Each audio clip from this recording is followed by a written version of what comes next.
ધોધમાર વરસાદે દિલ્હીને જાણે કે વેર વિખેર કરી નાખ્યું છે। નવી દિલ્હીના ફતેપુર નજીકના વિસ્તારોમાં 5 થી લઈને 6 ફૂટ પાણી ભરાઈ આવ્યા છે। વાલ્મીકી વસ્તીના ઘરોમાં 5 થી 6 ફૂટ પાણી ભરાઈ જતા લોકોને ભારે હાલાકીનો સામનો કરવો પડ્યો। કેટલાકના ઘરોમાં પાણી ઘૂસી જતા ઘરવખરીને પણ નુકસાન પહોંચ્યું। આ તસવીરો તમે જોઈ રહ્યા છો। લોકોના ધડ સુધી પાણી ભરાઈ આવ્યા છે, એટલે કઈ રીતની લોકોને હાલાકી ભોગવવી પડી રહી છે એ આ તસવીરો જ પુરવાર કરી રહી છે। સાથે જ દિલ્હીના નેશનલ મીડિયા સેન્ટર વિસ્તારમાં જળભરાવાની સ્થિતિ સર્જાઈ છે।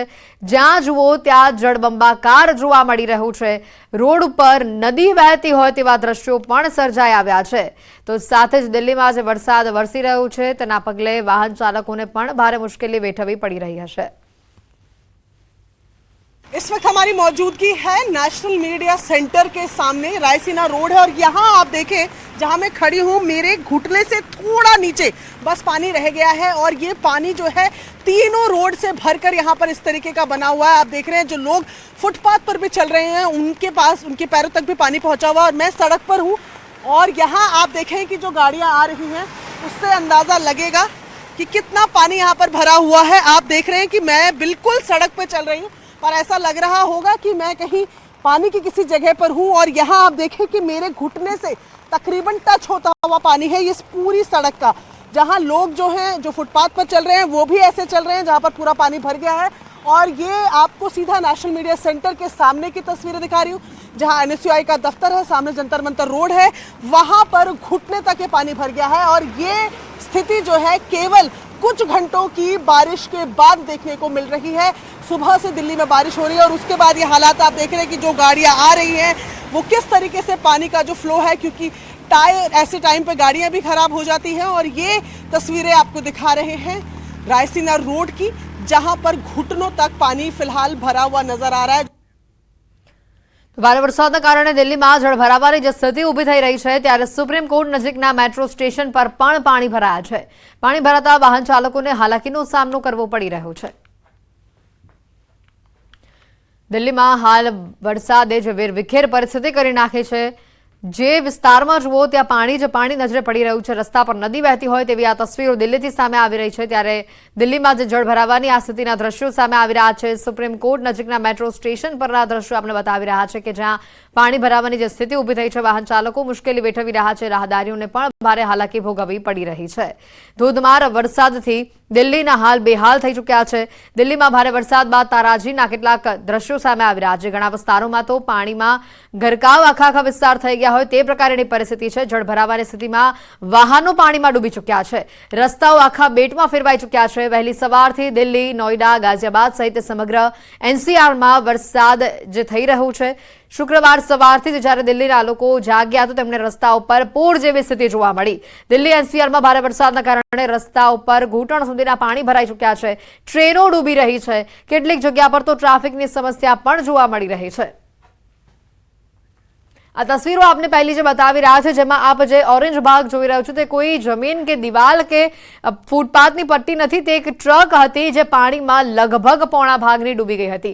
આ તસવીરો આપને તેને બતાવી। ગાડી તમે જોઈ શકો છો, ગાડીની ખાલી ઉપરની છત દેખાઈ રહી છે, આખી ગાડી એ પાણીમાં ડૂબી ચૂકી છે। એટલે પાણી કેટલું ભરાયું છે આ વિસ્તારમાં તમે એની કલ્પના કરી શકો છો। ઘણા લોકો પણ આ વરસાદી પાણીમાં ફસાયા છે, તેઓનું પણ રેસ્ક્યુ કરવામાં આવી રહ્યું છે। તો જે ખાસ કરીને નેશનલ માર્ગો છે તેના પર પણ પાણી ભરાવાની જે પરિસ્થિતિ ઊભી થઈ છે, લગભગ વાહનોના અડધા પૈડા પાણીમાં ડૂબી જાય એટલું પાણી અહીંયા ભરાઈ ચૂક્યું છે। હાલ સમગ્ર દિલ્હીવાસીઓ આ પૂરની પરિસ્થિતિ વચ્ચે મજબૂર થઈ રહ્યા છે, કારણ કે લોકોને ઓફિસે જવું પણ મુશ્કેલી ભર્યું બની રહ્યું છે।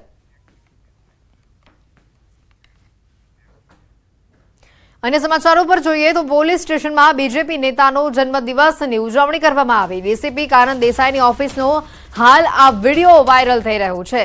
બીજેપી નેતા હિમાંશુ ચૌહાણના જન્મદિવસની ઉજવણીની કેટલીક તસવીરો સામે આવી છે। આ તસવીરો તમે જોઈ રહ્યા છો। ડીસીપીની હાજરીમાં જ પોલીસ સ્ટેશનમાં જન્મદિવસની ઉજવણી થઈ। કેટલાક પીઆઈ પણ આ સેલિબ્રેશનમાં હાજર રહ્યા હતા। પોલીસ સ્ટેશનમાં ઉજવણી થતા ઘણા સવાલો ઉઠી રહ્યા છે।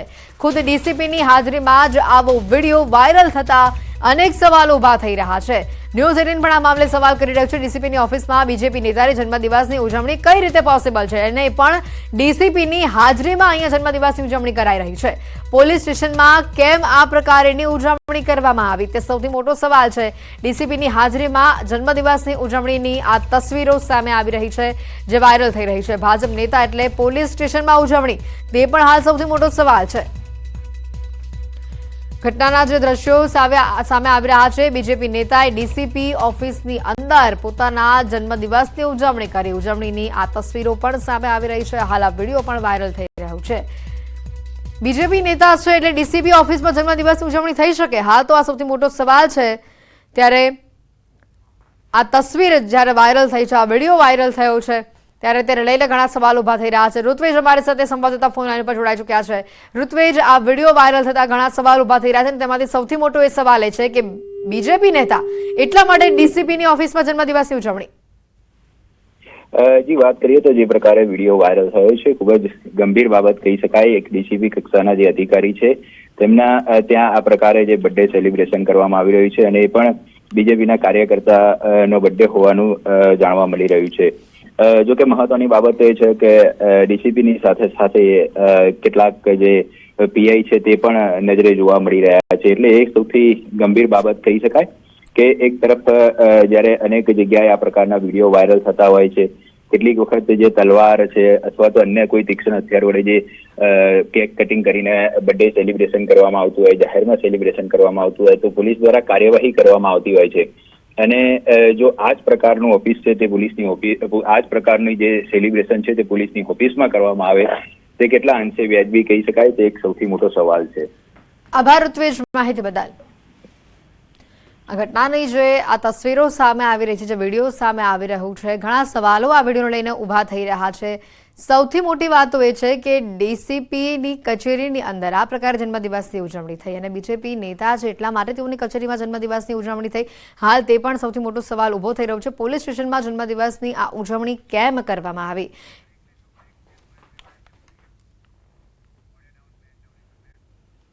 વાતાવરણ જોવા મળશે। બપોર બાદ રાજ્યમાં વરસાદી વાતાવરણ જામી શકે છે।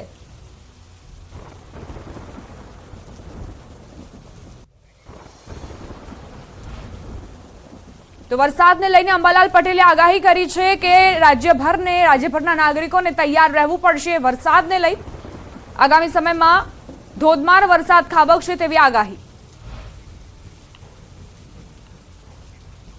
સંવાદદાતા ગૌતમ શ્રીમાળી લાઈવ જોડાઈ ગયા છે, તેમની સાથે અંબાલાલ પટેલ પણ હાજર છે। ગૌતમ, શું કહી રહ્યા છે અંબાલાલ પટેલ? આખરે કેવા પ્રકારની આગાહી તેમની?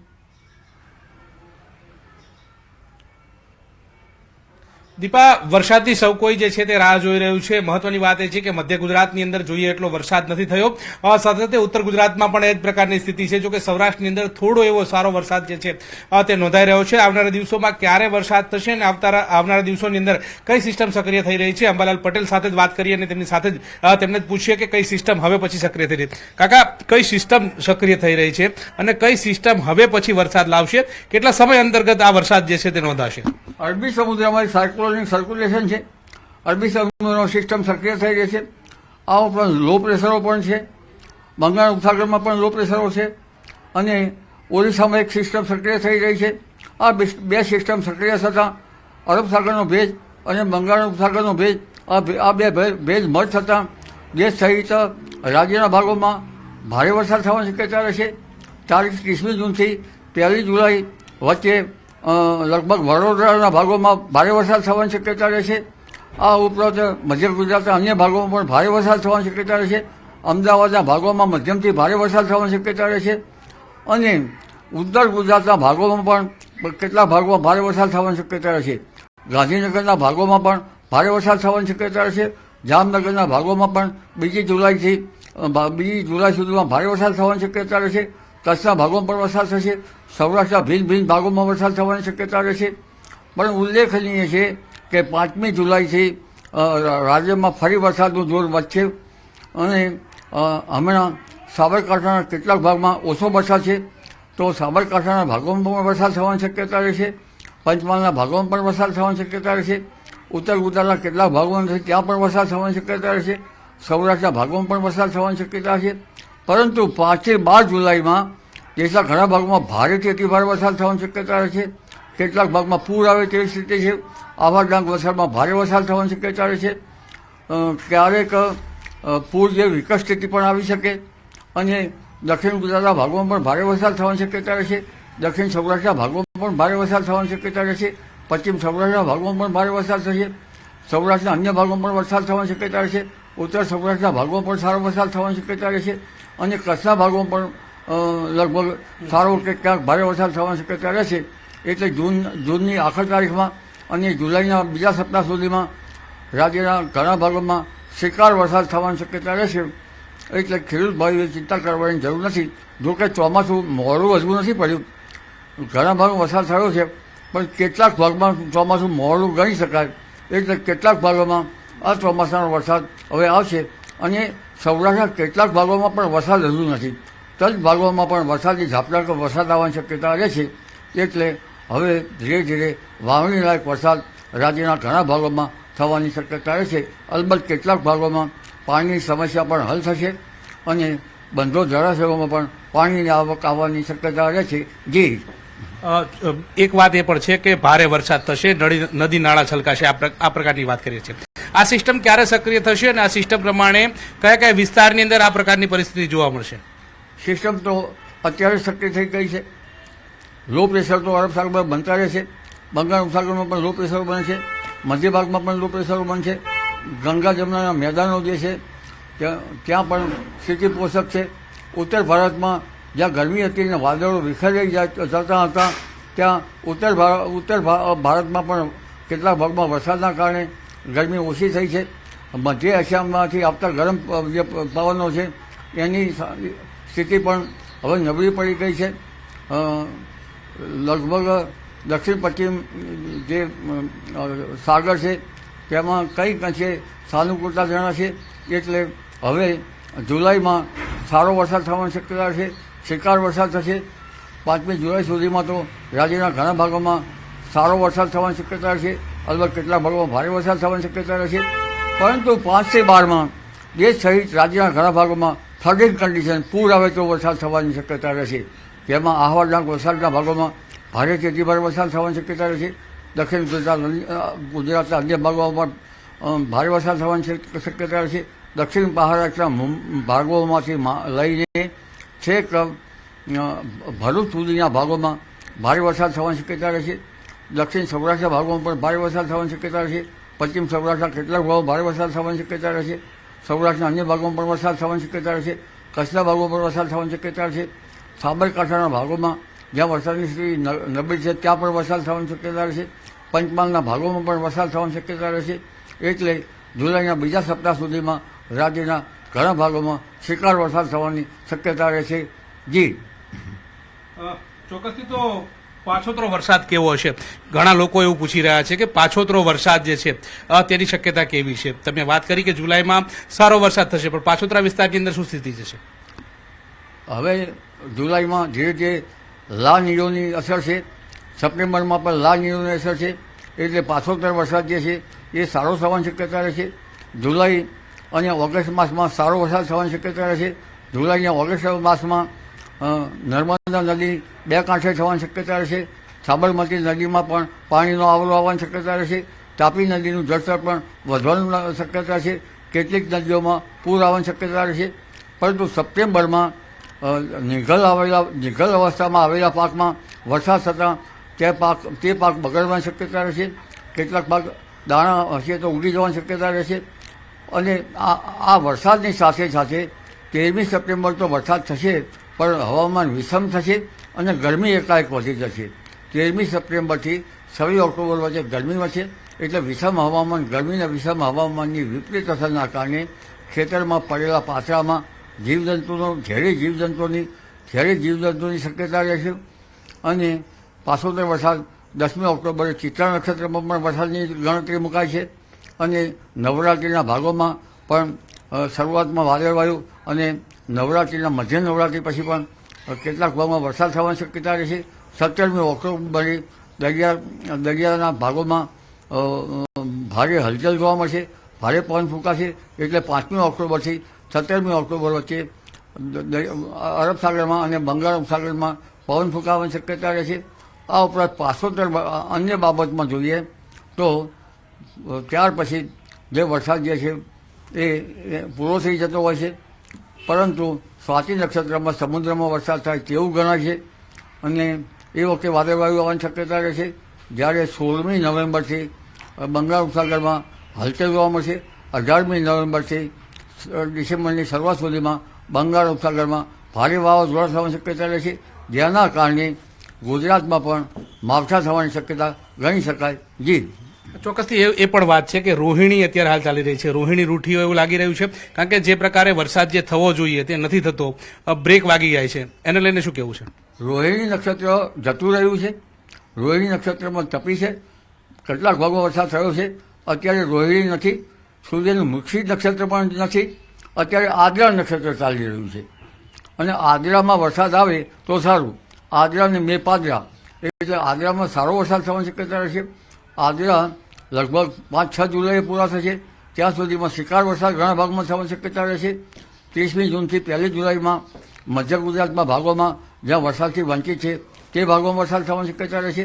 5મી જુલાઈ સુધીમાં મધ્ય ગુજરાતના ભાગોમાં કેટલાક ભાગોમાં ભારે વરસાદ થવાની શક્યતા રહેશે. આ ઉપરાંત સાબરકાંઠાના કેટલાક ભાગોમાં વરસાદ નથી અથવા ઓછો વરસાદ છે, ત્યાં પણ વરસાદ થવાની શક્યતા રહેશે. અરવલ્લીના ભાગો પર વરસાદ થવાની શક્યતા રહેશે.